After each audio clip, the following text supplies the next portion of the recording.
여러분 반갑습니다. 8월 24일 벌써 이렇게 8월 하순을 향하여서 달려가고 있습니다. 이렇게 좋은 날 여러분들 가정에서, 여러분 직장에서, 여러분 사업장에서 어떻게 보내고 계십니까? 무더운 날씨에 여러분의 영과 혼과 육이 예수 그리스도 안에서 온전하게 보존될 수 있기를 예수 그리스도의 이름으로 축원합니다. 오늘은 지혜롭게 살자 이런 제목으로 함께 은혜를 나누고자 합니다. 오늘날은 지혜의 싸움 시대입니다. 지혜로운 자가 승리하기 때문에 그렇습니다. 돈이 없어도 희망은 있습니다. 건강이 없어도 희망은 있습니다. 지식이 없어도 희망은 있습니다. 그런데 삶을 살아가는 지혜가 없다면 어떠할까요? 희망이 없습니다. 지혜 없는 자는 결국 인생에서 실패하고 말 것이기 때문에 그렇습니다. 토마스 칼라일은 말하지요. 인간에게 제일 무서운 것은 행운과 행복이 없는 것이 아니다. 지혜가 없는 것이다.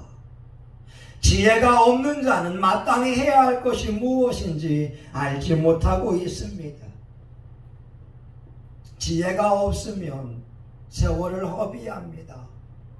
지혜가 없으면 어리석은 자가 되어집니다. 그래서 성경은 지혜로운 자가 될 것을 누누이 말씀하고 있습니다.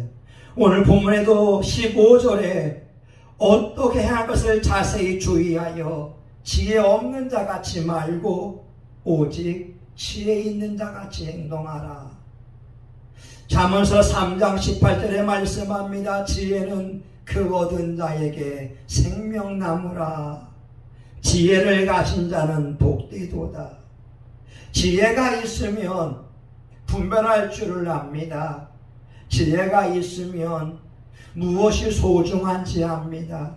지혜가 있으면 무엇을 해야 되는 줄 알고 있습니다. 그래서 지혜는 그 얻은 자에게 생명나무와 같이 소중한 것이 됩니다. 잠언 4장 6절에서 7절을 보게 되면 지혜를 버리지 말라. 그가 너를 보호하리라. 그를 사랑하라. 그가 너를 지키리라. 지혜가 제일이니 지혜를 얻으라. 물은 너의 얻은 것을 가져 명철을 얻을지니라. 여러분, 우리 신앙인에게 필요한 것은 바로 지혜입니다. 지혜를 얻으면 지혜가 우리를 보호합니다. 지혜를 사랑하면 지혜가 우리를 지켜줍니다. 지혜가 제일이니 지혜를 얻어라. 잠언서에 말씀하는 지혜는 신약의 예수 그리스도일 겁니다. 예수 그리스도를 사랑해라. 그가 너를 보호하리라. 지혜를 품으라. 지혜가 제일이니 예수 그리스도가 제일이니 예수 그리스도를 얻으라. 욥도 말입니다. 욥기 28장 20절에 말씀하죠. 지혜는 어디서 오며 명철의 곳은 어디인가. 그런데 28장 28절에서 말합니다. 주를 경외함이 곧 지혜요 악을 떠남이 명철이니라.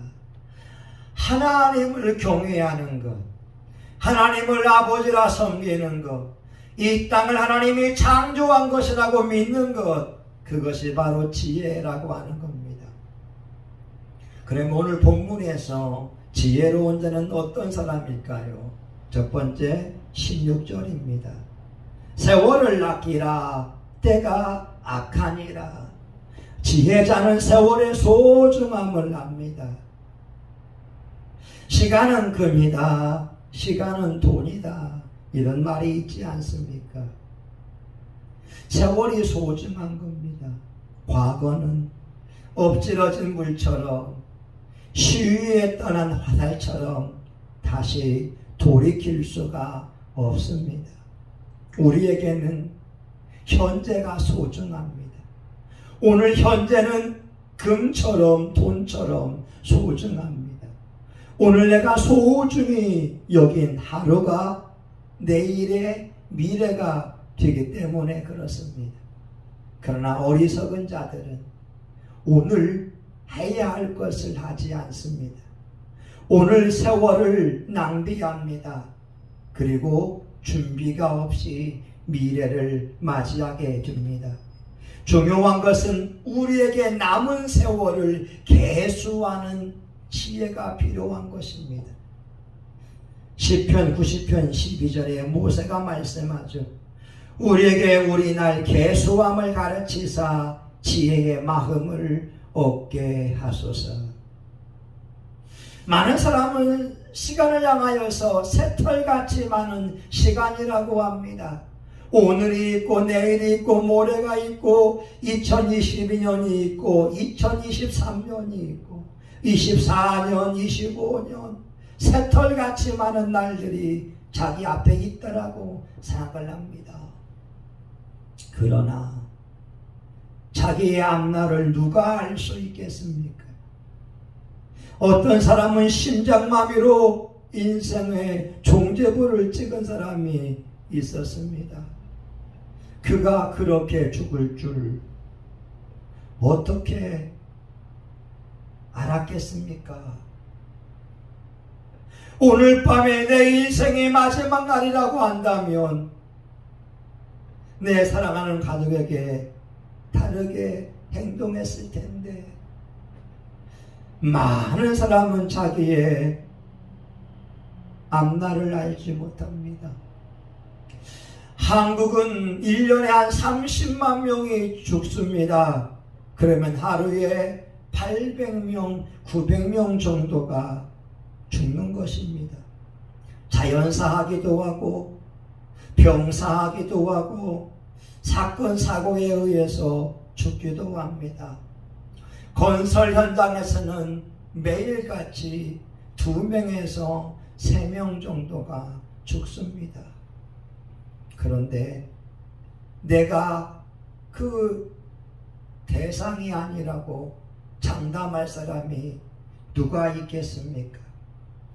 사랑하는 여러분, 우리에게 주어진 시간을 낭비하지 않아야 됩니다.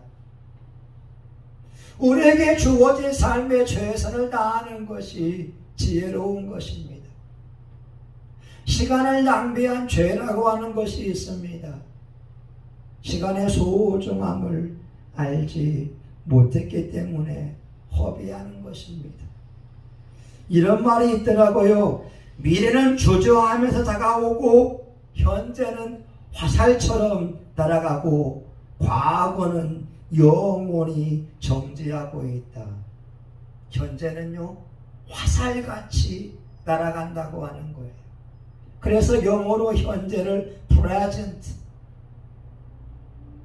또한 선물이라고 하는 뜻이 있습니다.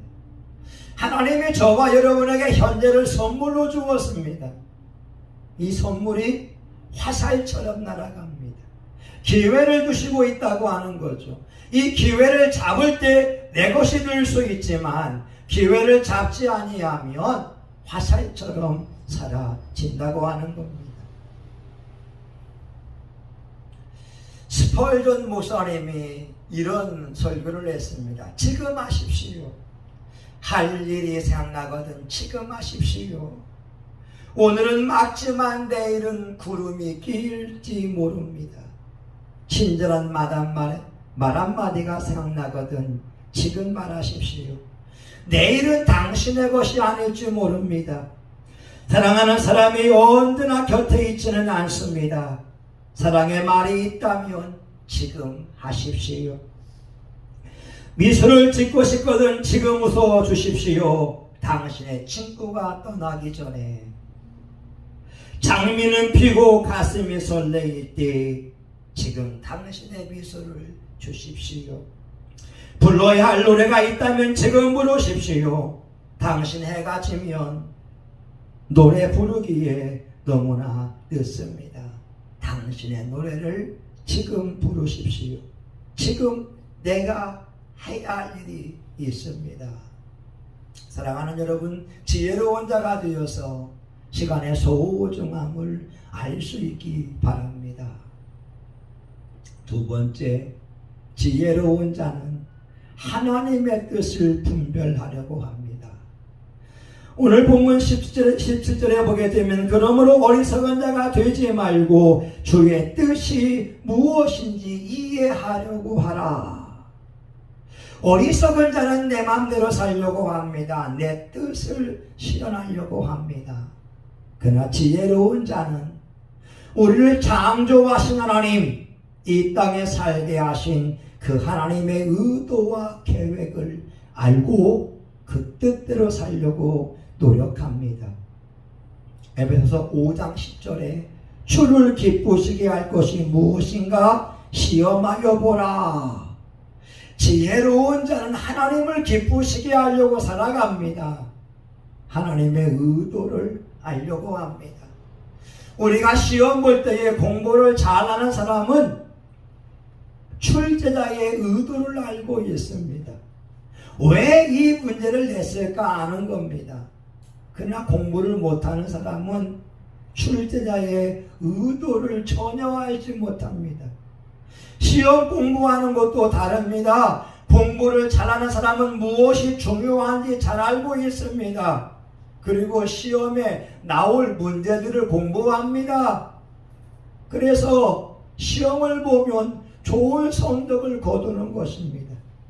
그러나 공부를 못하는 사람은 어떤 문제가 중요한지 알지 못합니다. 무엇을 공부해야 하는지도 알지 못합니다.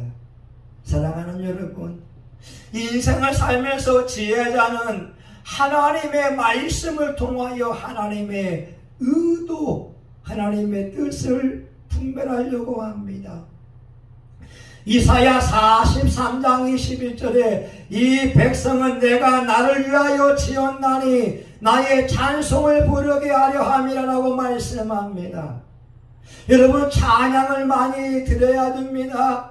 하나님의 위대하심을 송축해야 됩니다. 하나님을 높여드려야 됩니다.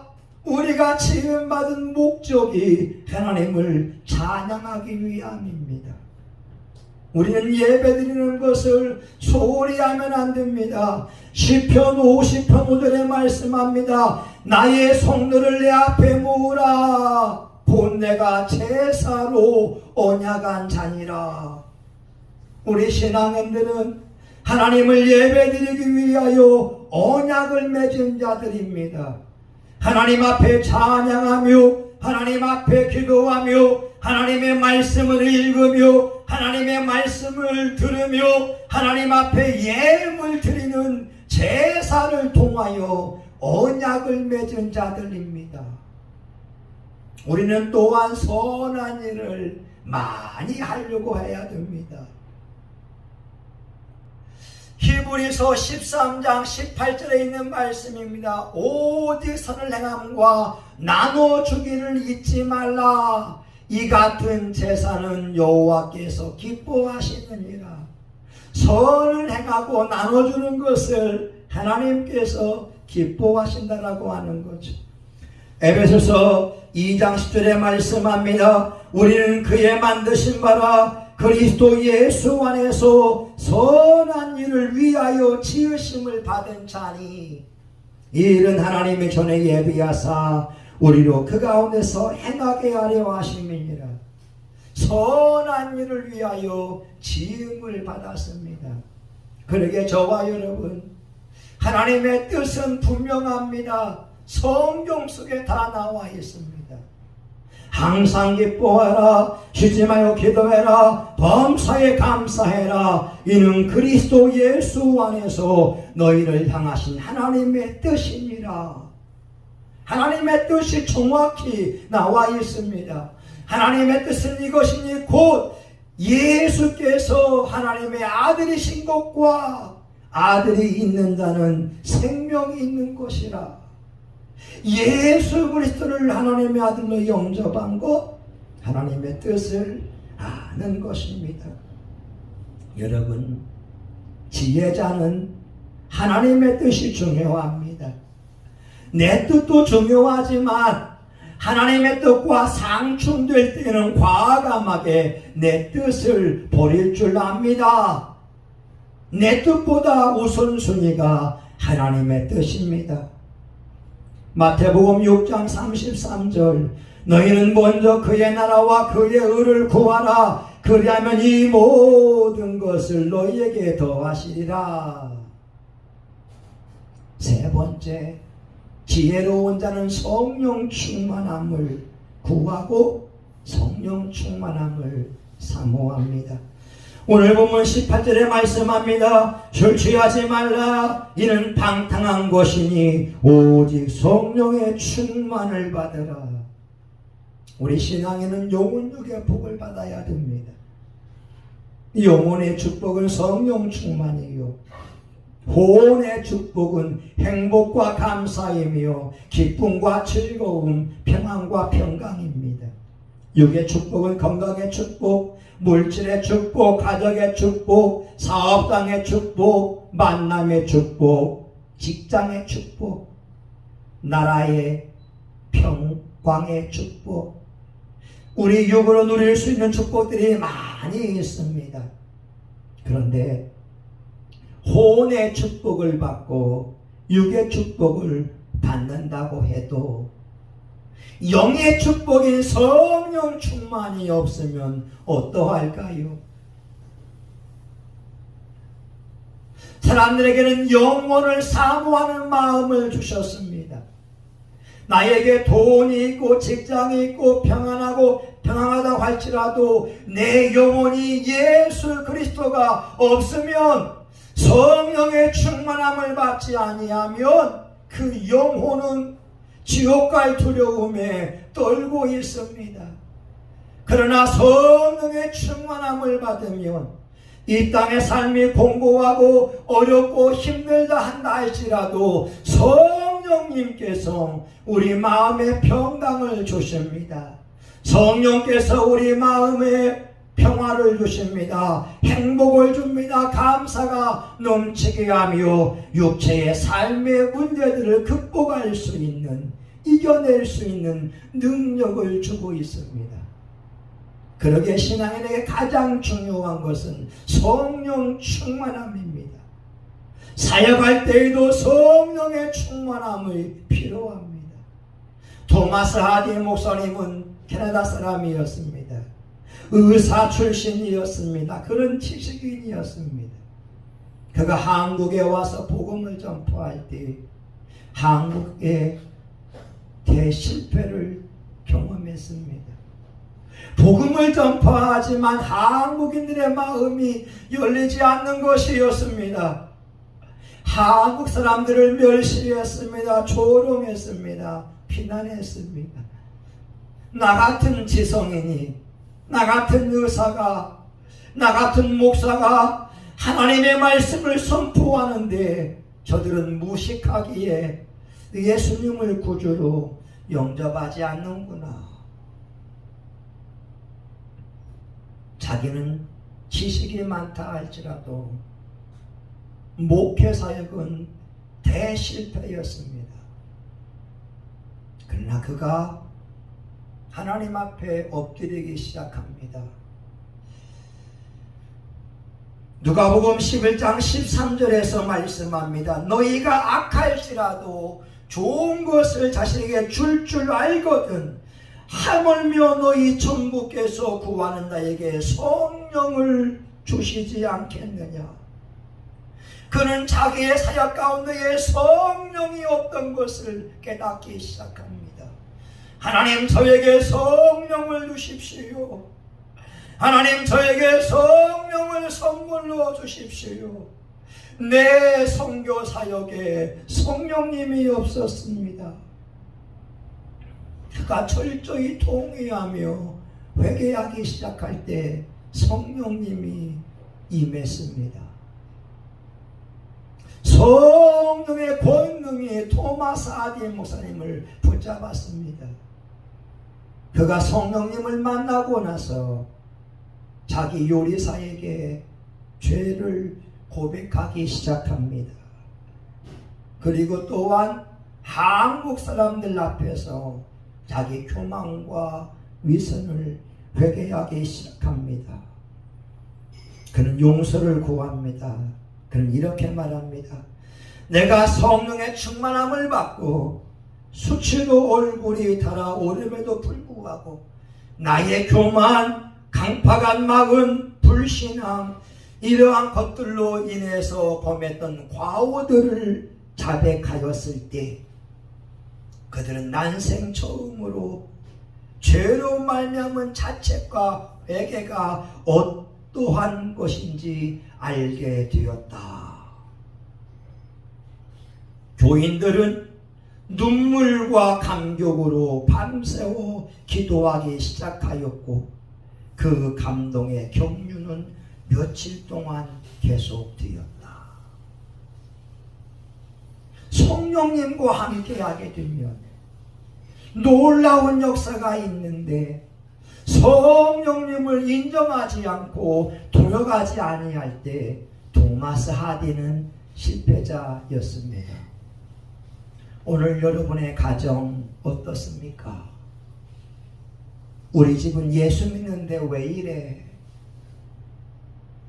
예수 믿는 우리의 가정 속에서 예수님이 없는 건 아닌가? 부모들은 예수님을 믿고 있고 중직자가 되었으나 그의 자녀들은 예수 믿는 것을 포기하지는 않았는지요? 오늘 저와 여러분 가정 속에 성령님이 계십니까?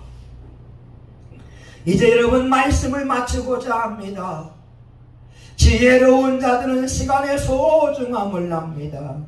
지혜로운 자는 하나님의 뜻을 분별하려고 합니다. 지혜로운 자들은 성령의 충만함을 받기를 원하고 성령으로 살려고 몸부림칩니다. 나로 살면 실패하고 내가 하면 안 되지만 성령으로 하면 기적이 일어나고 성령으로 하면 놀라운 역사가 일어나는 것을 경험하기 때문에 그렇습니다. 오늘 수요일 이 아침에 저와 여러분이 하나님 앞에 지혜로운 자가 될 수 있기를 예수 이름으로 축원합니다. 아멘. 하나님, 세월을 아끼는 지혜자가 되기를 원합니다.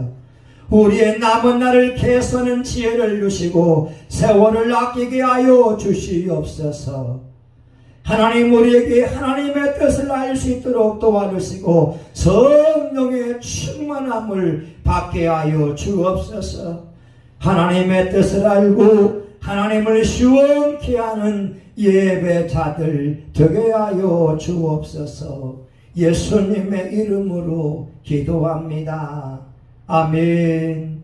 이제는 교회의 머리가 되시는 예수 그리스도의 은혜와 하나님 아버지 크신 사랑과 성령의 감동, 감화, 위로, 축복하심이 이 땅을 살면서 지혜로운 자가 되고 세월을 아끼고 하나님의 뜻을 알며 성령 충만하며 살기 원하는 사랑하는 교우들 모리모리 위에 이들의 가정과 직장과 사업도 위에 성심교회와 한국교회 전세계 열방 위에 이제로부터 영원히 함께하기를 간절히 축원하옵나이다.